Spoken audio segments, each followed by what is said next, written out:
Saudara-saudara, sekarang ini banyak orang bisa memberi contoh, tapi sedikit orang bisa menjadi contoh. Ngasih contoh mah gampang, jadi contoh susah. Karena beliau manusia. Laqad ja'akum rasulun min anfusikum. Kalau kambing disuruh nyontoh ayam, yang nyuruh nyontoh kagak punya pikiran, ya kagak level. Kambing mah nyontohnya kambing, kebo nyontohnya orang, nyontohnya orang. Makanya Nabi kita orang, bukan malaikat, bukan jin, bukan dewa, manusia. Kalau manusia disuruh nyontoh manusia, itu perintah masuk akal, predispositionnya sama. Kalau disuruh nyontoh malaikat mah ribet kan. Malaikat bagaimana nyontohnya, dia mah tidur kagak, makan kagak, sama duit budeg, sama perempuan kagak open, lah susah nyontohnya. Ya, Superman tuh biar hebat nggak bisa dicontoh Superman, bagaimana terbangnya, lagian pakai celana dalam di luar ban, nggak bisa dicontoh Superman mah. Nabi kita manusia utuh, cuman sungguh pun manusia, kualitasnya beda. Ini namanya basyarun la kal basyari, manusia memang, tapi jangan samain, bobot bibitnya beda. Contoh, kita nih manusia, kita tidur. Nabi kita manusia, beliau tidur. Tidur Nabi, tidur mata doang, hatinya nggak pernah tidur. Tuh bedanya sama kita tuh. Tidur kita keblek, asal tidur habis-habisan. Lagi kita manusia, kita keringetan. Nabi kita manusia, keringetan. Keringet Nabi harum wangi, bau minyak kasturi, zaman belum ada parfum. Keringet kita udah rasain aja masing-masing dah, jangan pakai dikebet udah.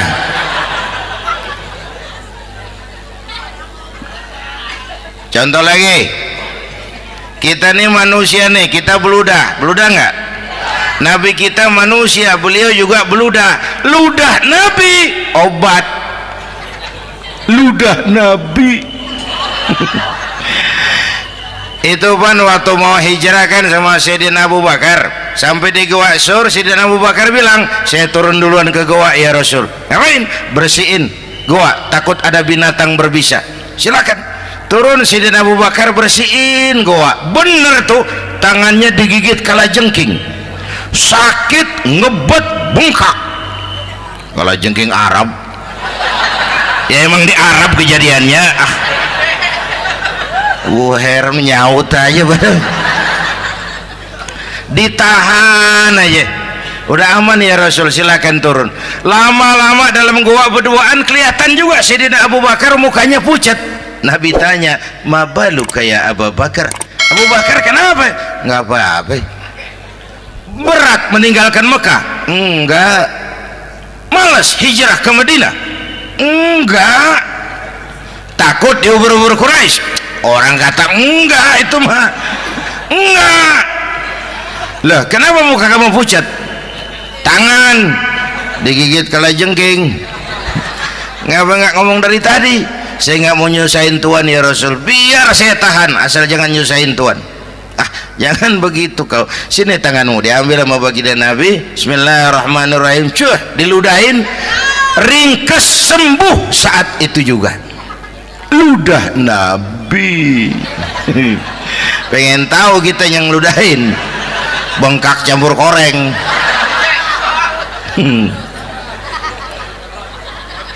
Satu tuh alasannya kenapa Nabi dijadikan contoh, karena manusia. Kalau manusia disuruh nyontoh manusia pasti bisa dong ya.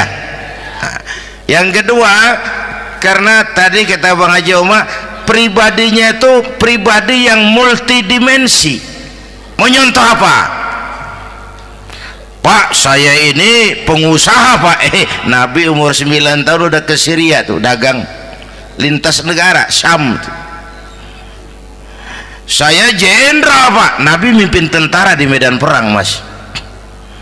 Saya mau balik Pak, Nabi dakwah Bung. Saya guru Pak, Nabi ngajar Mas.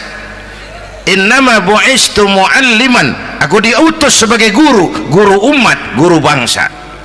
Saya politisi Pak, Nabi diplomat ulung Bung. Saya presiden Pak, Nabi mimpin bangsa dan negara Mas. Saya kepala rumah tangga Pak, Nabi punya anak bini Bang. Ayo lempengan mana dulu cari ngomong. Malah Nabi Isa tuh nggak bisa jadi contoh bagaimana membina rumah tangga bahagia. Bagaimana membina rumah tangga bahagia menurut contoh Nabi Isa? Nggak ada Mas. Kenapa? Nabi Isa belum sempat kawin. Ya, Nabi Isa belum sempat kawin. Ada pengikut Nabi Isa menyangka nggak kawin ajaran Nabi Isa, pada ngikut lagi nggak kawin. Tuh pastor tuh mubazir. Orang dikasih perabotan. Bang bener, saya kalau dalam Islam kiai kagak boleh kawin, saya pilih berhenti jadi kiai. Kalau kagak ada giro-giroan, botak rambut.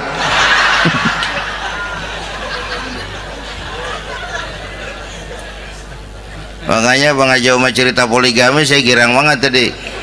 Bukan yang ngomong ahlinya soalnya.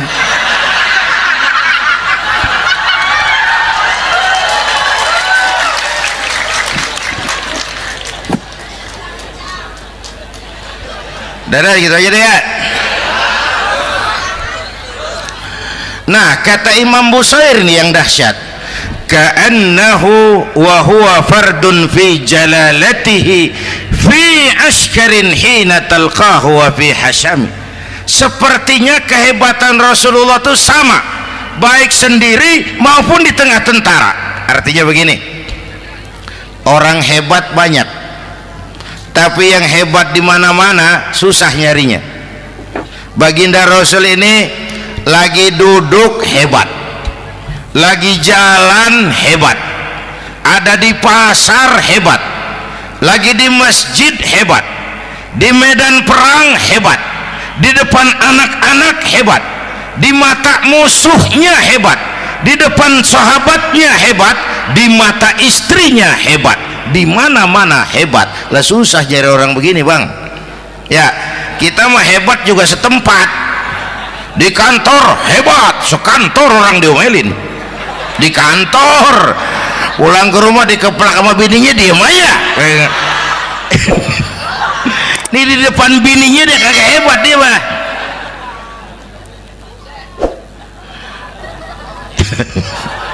Oke, lalu kalau begitu soalnya apa yang mau kita contoh? Saya sampaikan 3 aja. Pertama, Nabi kita ini tokoh yang sejak kecil udah ditempa kesusahan. Bu, tadi kata Bang Haji, Islam mengangkat derajat kaum perempuan karena perempuan banyak melahirkan orang besar. Lihat Sayyidah Aminah, ibunda baginda Nabi, melahirkan anak pertama tanpa didampingi suami. Meninggal suaminya, sedih hatinya, remuk perasaannya, tapi tegar jiwanya. Dilahirkannya bayi bernama Muhammad, diasuhnya penuh kasih sayang, diantarnya menjadi orang besar dan memang dibesarkan oleh Allah. Itu contoh tuh Bu. Bilangin anak-anak tong, bocah Nabi ngangon kambing tong, sekolah tong, jadi orang gede. Baba lu tibang tamat SD, lu sarjana lu. Baba lu cuman jadi RT, lu jadi camat lu. Biarin malu baba lu pala jadi kaki, kaki jadi pala, asal lu terus sekolah. Bu, anak sekolahin, gelang doang digedein lu.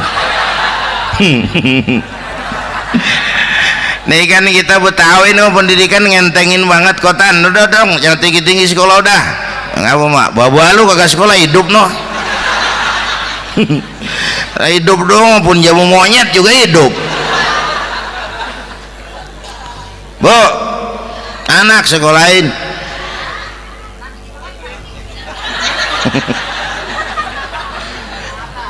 Mahatma Gandhi, kecilnya begeng, ceking, cacingan, liatim. Emaknya tuh, Gandhi sekolah nak, Gandhi belajar nak, Gandhi jadi orang besar nak. Kalau perlu belajar ke Inggris, biar Inggris menjajah kita. Gak apa-apa kau sekolah ke Inggris, tapi jangan jadi Inggris nak. Jangan pacaran sama bule, jangan sentuh minuman keras. Gandhi jadi orang besar. Mahatma Gandhi tumbuh karena dorongan emak. Mak, udah yatim. James Watt, Kang Bandrek. Emaknya tuh yang dorong tuh jadi orang besar. Belum lagi perempuan yang jadi besar. Di Indonesia ada Kartini, di Jawa Tengah ada Dewi Sartika, di Jawa Barat Dewi Sartika, di Bengkulu ada Fatmawati Soekarno, sang penjahit bendera merah putih. Di Aceh muncul Laksamana Malahayati, disusul kemudian oleh Cut Nyadin, baru kemudian muncul Cut Koko, Cut Meme, Cut, ya udah tak cut lain dah.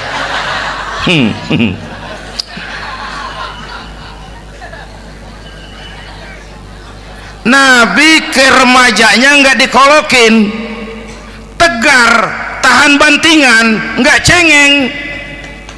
Begini bang, kalau bahasa kita nih, bahasa Betawi nih, orang mah bang kalau udah biasa susah ketemu susah nggak kaget udah. Ya kita Betawi kan masuk udah nukangin. Susah mulu. Saya santri nih biasa makan kangkung, datang ke rumah temen dikasih kangkung, makanan gue ini mat, dikasih daging ayam lah nambah. Emang apa? Orang mah kalau biasa susah enak, nggak kagetan. Saya santri biasa tidur di masjid, disuruh nginep di hotel lah pules nggak? Tapi yang biasa tidur di hotel suruh nginep di masjid encok. Makanya kemarin tuh waktu menteri-menteri baru dilantik tuh saya ngarepin tuh, mudah-mudahan nih menteri ini begitu dilantik bacaannya nawaitu sauma ghadin. Lu pada niat puasa dulu dah, entaran. Puasa kan bukan kagak boleh, nunda doang, nunda puasa mah. Tempe boleh maghrib, tahu boleh maghrib, air kelapa boleh maghrib. Lu menteri pada mau naik mobil mewah boleh, ntar kalau ekonomi udah mendingan, rakyat udah pada legaan napasnya. Ya sebab apa? Itu duit buat mobil para menteri kan duit negara. Duit negara kan duit rakyat. Duit rakyat kan duit gue juga, itu ada di situ. Gue bayar pajak. Sayangnya kebanyakan pejabat kita asal dilantik aja bacaannya Allahumma lakasumtu, niat buka puasa. Orang buka puasa kan kemaruk, apa jadi gares ya. Bu, jadi benar Islam mengangkat harkat, derajat, martabat kaum perempuan. Kata Bang Haji Umar tadi, dengar nggak tuh? Waktu Nabi ditanya, ya Rasul, siapa yang paling harus saya taati di dunia? Ibumu. Setelah itu ibumu. Setelah itu ibumu. Setelah itu bapakmu. Ibu 3 kali disebut, bapak. Coba pikirin, ibu 3, bapak 1 bapak. Ini bagaimana ngitungnya? Jadi kerok begini nih ngitung nih.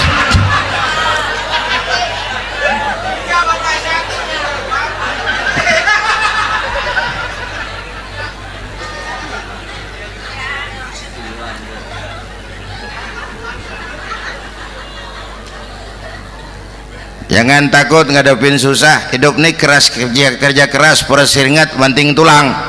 Ya Bu. Satu.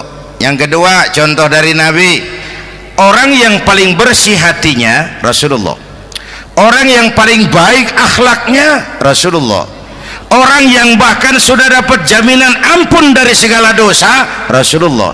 Tapi orang yang kalau sholat malam sampai bengkak kakinya karena rajin sujud Rasulullah.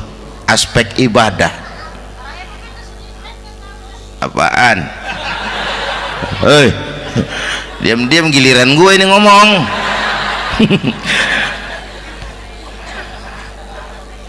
Lo ngomong lagi udah gue pulang. Canda neng. Udah gantian ya.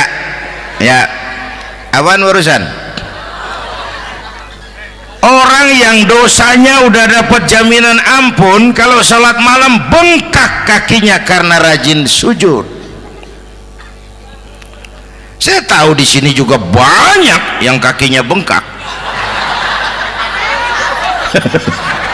Semurat. Oke. Kira-kira 3 minggu yang lalu saya menghadiri haul akbar Syekh Maulana Malik Ibrahim di Gresik, haul ke 609. Dari situ saya ke Surabaya ikut zikir sama keluarga besar Tarbiyatul Qulub. Waktu zikir saya terkejut, ada kalimat yang dibaca ratusan kali menyentak perasaan saya. Kalimatnya sederhana, kita hafalah, yaitu kalimat ana Abdullah. Dibaca ratusan kali, ana Abdullah, ana Abdullah, ana Abdullah, ana Abdullah. Buat saya itu menyentak karena memperteguh komitmen saya hamba Allah, saya hamba Allah. Ah, itu mah Pak Zainuddin kan biasa, itu mah kita semua juga hamba Allah. Betul. Ayo kita bikin luar biasa. Saya mau tanya, Bapak Ibu hamba Allah apa bukan? 3 orang. Ibu hamba Allah apa bukan? Hamba Allah. Kata siapa? Nah, kata ibu sendiri. Kalau kata sendiri pan namanya pan ngaku.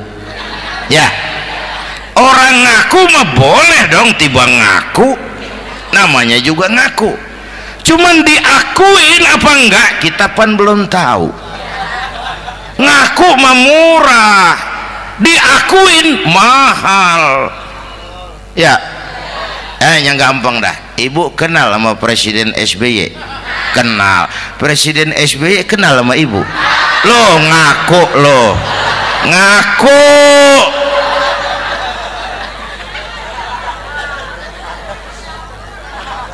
Saya hamba Allah, kata saya. Berapa banyak orang mulutnya hamba Allah, perbuatannya menyatakan dia hamba dunia, hamba harta, hamba jabatan, hamba setan, budak nafsu. Nggak sesuai ucapan sama perbuatan. Yuk jadi hamba Allah yang beneran. Jangan separuh-separuh. Kita mapan asal sakit mah hamba Allah. Ya Allah, ya Allah, lagi sakit, sehat ya dikit, keder, nyari masjid nggak ketemu.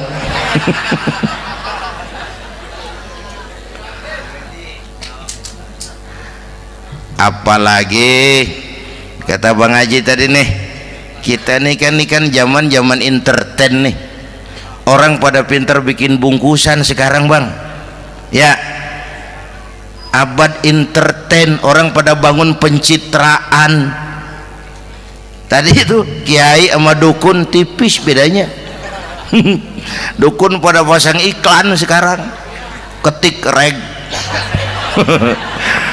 Waduh, sampean lahir hari Selasa, nggak cocok di air, ono di hutan sono, larang udah dagang es jadi berhenti, nggak cocok di air.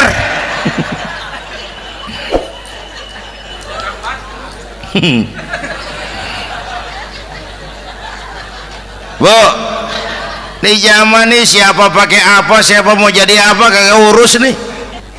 Bapak Ibu hadirin yang saya hormati, dan masyarakat kita ini kayak daun kering. Tahu daun kering? Gampang dikumpulin, susah diikat, berisik, gampang dibakar. Tuh daun kering.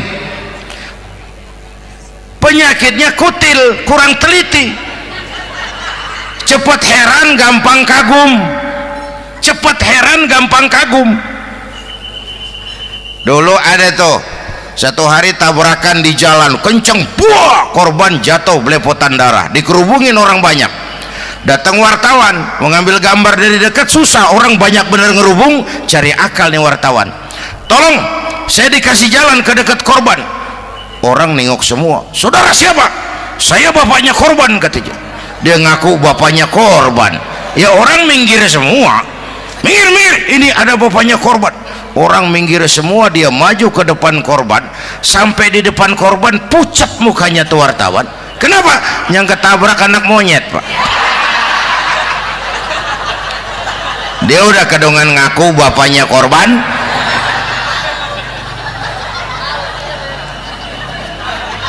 Bu, ini cerita pendek tapi pesannya lumayan nih. Kalau belum kenal bener mah jangan buru-buru ngakuin, ya. Dia kagak tahu yang ketabrak siapa, main ngakuin aja, saya bapaknya korban. Lu makan lu jadi bapak monyet, sono lu. Makanya jagain kampung kita nih, jangan kemasukan yang aneh-aneh, ya. Nabi palsu, aliran aneh. Ya ini bid'ah, itu bid'ah kuno yang kayak begitu. Capek kita ngurusin begitu, udah kelewatan, ya. Yang tahlil mah terusin, yang kagak suka nggak apa-apa, cuman jangan ngomelin yang tahlil. Orang tahlil juga pakai dalil. Yang mabok masih banyak, yang tahlil diomelin. Kita nih kayak kurang kerjaan, akhirnya rame turu-turu kita. Padahal yang harus kita kembangkan kan rukun antar umat seagama, rukun antar umat beragama, rukun antar umat beragama dengan pemerintah, kata Bang Haji Omar tadi. Rukun antar umat seagama, turu-turu kita muslim nih kudu rukun. Beda pendapat boleh, marahan jangan, ya. Tangan kanan sama tangan kiri juga beda, cuman rukun. Asal kiri gatal nih, kanan kagak diundang nih, dia datang aja nggak rukin. Nggak ada kiri gatal kanan ngomel, lu garuk aja sendiri, nggak. Dia mah akur, ya Bu.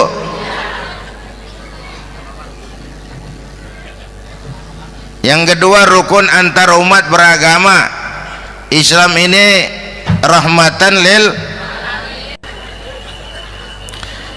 Yang ketiga rukun antar umat beragama dengan pemerintah. Ini mah kita kan bermasyarakat sama juga sembahyang berjamaah, ada imam ada makmum, ya. Nih rakyat kalau jadi pemilih yang pintar ke depan, mau memilih wali kota kayak gubernur kayak presiden kayak. Sebab apa? Sholat berjamaah kan siapa makmum kagak penting, Bang. Makmum mah siapa aja boleh, ya. Tiba ngikutin dia mah, ngaji dia mah gimana kayak nggak ada bab pemilihan makmum. Nggak usah, makmum mah kagak usah dipilih, siapa aja boleh, ya. Bang, tuh orang budak, Bang, boleh jadi makmum. Bacanya kagak fasih, boleh jadi makmum. Ketinggalan satu rakaat, boleh jadi makmum. Tapi nggak tiap orang boleh jadi imam. Siapa yang dipilih jadi imam? Pertama a'lamuhum, kata Nabi. Orang yang paling alim di kampungmu siapa? Angkat jadi imam. Yang paling alim, bukan yang paling tua. Tua juga kalau kejemur kisut. Dulu tuh Nabi Adam waktu diangkat jadi khalifah kan bekalnya apa? Wa 'allama Adam al-asma'a kullaha. Al-asma' ay al-ulumul katsirah. Dulu zaman Fir'aun perang sihir sama Musa, sekarang perang visi dan misi. Punya ilmu, Bu, ngerti urusan dari tetek sampai bengeknya. Kalau ngikutin imam yang alim pan enak, bisa dipertanggungjawabkan. Hati-hati milih pemimpin, maksudnya bu jangan terjebak oleh penampilan. Emas pasti kuning, bener? Apa semua yang kuning pasti emas? Udah paham dulu. Ustadz, kenapa di kampung saya ada 2 orang alimnya sama, yang mana yang jadi imam? Afsahuhum, yang lebih fasih lidahnya. Yang satu alim pelok, yang satu alim kagak pelok. Nah, yang kagak pelok suruh jadi imam. Kenapa? Nggak sah orang fasih bermakmum kepada imam pelok. Ustadz, imam pelok, makmum pelok semua. Sah, namanya kampung pelok, biarin, susah diurusin udah itu. Apa sih artinya fasih? Yang enak deh, nyambung. Pegel kalau punya pemimpin kagak nyambung sama rakyat. Ya, rakyat mau yang ngidul deh ngalor, rakyat mau yang ngulon deh ngetan. Lah kan capek rakyat, kagak nyambung. Makanya kalau jadi imam pesan Nabi, idza amma ahadukumun nas falyukhaffif. Kalau kamu jadi imam, ringankan sholat kamu. Itu makmum nggak sama kekuatannya. Jangan panjang-panjang kalau jadi imam, kudu tahu keadaan makmum. Tuh makmum ada yang udah tua rentak, diri aja udah gemeter. Ada yang punya darah tinggi, kalau sujud kelamaan palanya ngebet. Ada yang udah janji tuh makmum habis sembahyang mau terima duit. Kalau imam kelamaan, kalau saudan makmum. Ya, nyambung. Jangan udah diangkat jadi imam saenake dhewe. Salat isya berjamaah, rakaat pertama selesai Fatihah Yasin. Makmum ikut mengikut, cuman bari ngancem, besok gua tawiatin balik lagi udah. Kagak nyambung. Kalau nggak nyambung tuh capek, bu. Jangan tersenyum kepada orang buta, jangan berbisik kepada orang tuli, kagak nyambung. Orang buta diajak senyum, bagus sih maksudnya, cuman kan rada mubazir. Orang kagak paham. Cari pemimpin yang nyambung. Kalau memang masyarakatnya suka tahlil, cari pemimpin yang suka tahlil. Rakyatnya suka maulid, cari pemimpin yang suka maulid, supaya nyambung, kagak pegel kita.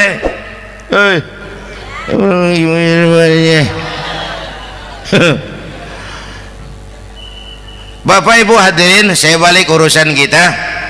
Nyontoh Nabi ibadahnya luar biasa. Bu, kita ini perlu Allah. Kita ini perlu Allah. Semua kita perantau di bumi Allah ini. Perantau pasti pulang.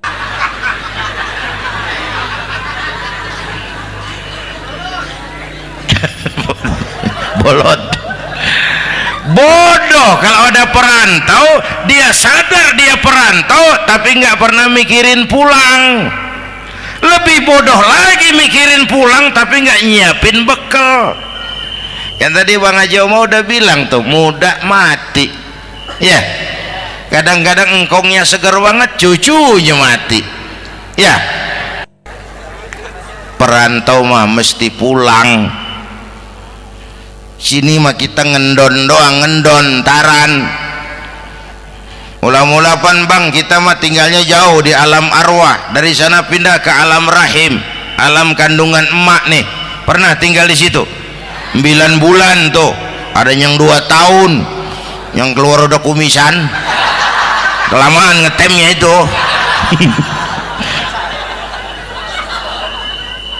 Dari sisi ini mau pantas ibumu, bapakmu, karena alam rahim, fisik dan psikis emak lebih capek dari kita bapak. Kita mah orang laki mah, kita mah pan investor gitu mah, nanam modal doang. Yang ngolah pabrik kan emak tuh, ya mak. Pabrik. Anak-anakku remaja, pemuda yang hadir, masya Allah, emakmu, emakku, emak kita semua nih, dari mulai ngidamin kita udah kita seksa nih mana. Dari mulai ngidamin kita udah kita seksa emak nih, muntah nggak urus. Mending ada yang dikeluarin mah enak, lega. Ini kagak ada apa-apanya. Bener mak. Yang dipengenin yang kagak musim, lah kan setengah mati lagi urusan. Tengah malam pengen megang pala kereta, lu jorok bener lu, gue heran.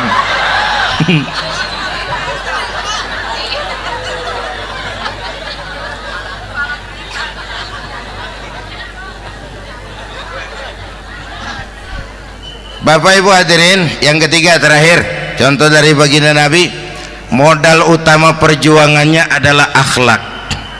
Memperbaiki akhlak, pakai akhlak. Rasulullah ngajak, bukan ngejek. Rasulullah merangkul, bukan mukul. Rasulullah pakai argumen, bukan pakai sentimen. Tujuannya adalah kebenaran, bukan menang-menangan. Prinsip dakwahnya basyiru wala tunafiru, yassiru wala tu'assiru. Gembirakan orang, jangan ditakut-takutin. Mudahkan urusan orang, jangan dibikin sulit. Di masyarakat memang mendingan rakyat rendah berakhlak tinggi daripada pejabat tinggi berakhlak rendah. Dulu tahun 50-an orang kita kalau pergi haji ke Mekah 6 bulan. 6 bulan tuh orang udah pada lupa aja baru pulang. 6 bulan yang ada cuman kapal laut, Mekah Madinah onta, banyak rampok lagi di gurun pasir Baduy itu. Dulu orang tua kita belajar manasik, kalian belajar silat. Sekarang karena kemudahan kemajuan ilmu menciptakan Boeing memotong waktu 5 bulan, orang pergi haji cukup sebulan. Bapak Ibu hadirin yang saya hormati, oleh karena itu menjaga nilai-nilai akhlak itu penting. Kepada siapa kita harus berakhlak? Pertama, kita harus berakhlak kepada Allah. Bagaimana caranya? Jangan menyekutukannya dengan sesuatu pun. Yang kedua, jangan menyembah kecuali hanya kepadanya. Yang kedua, kita harus berakhlak kepada sesama tadi itu. Yang ketiga, kepada lingkungan. Saya dulu masih zaman ada almarhum kakek saya, engkong. Kampung saya banjir, air masuk ke rumah. Saya teriak, "Kong, banjir Kong." Engkong saya ketawa, "Biarin, bukan salah air, habis salah lo." "Salah kita bagaimana Kong?" "Lah lo tempat air lo tempatin. Yang punya tempat datang ya kagak ngerti, ini tempat gua, ini di sini nggak pada lo, lah banjir." Engkong saya nggak makan bangku sekolahan, tapi wise Pak. Air kan bukan musuh, air kan temen kan kudu punya tempat. Lalu kagak punya tempat, pantas kemana ide ngayam, banjir ya. Dulu saya remaja ngaji babul istinja, kiai ngajar makruh buang air kecil di tanah berlubang. Saya tanya, kenapa makruh kiai? Pertama, untuk alasan kesehatan. Siapa tahu di lubang yang kamu kencingi ada gas beracun. Kalau tidak kiai, kalau tidak maka artinya melindungi binatang yang ada di dalam lubang. Siapa tahu di lubang yang kamu kencingin ada semut sedang rapat membahas laporan Susno 2Ji. Apa dosanya lalu mati dikencingin? Ini namanya rahmatan li semut. Saya mau bilang alam sekarang tidak seramah dulu karena kita juga nggak ramah sama alam. Bapak Ibu hadirin yang saya hormati, padahal watak Islam rahmatan lil alamin. Inilah barangkali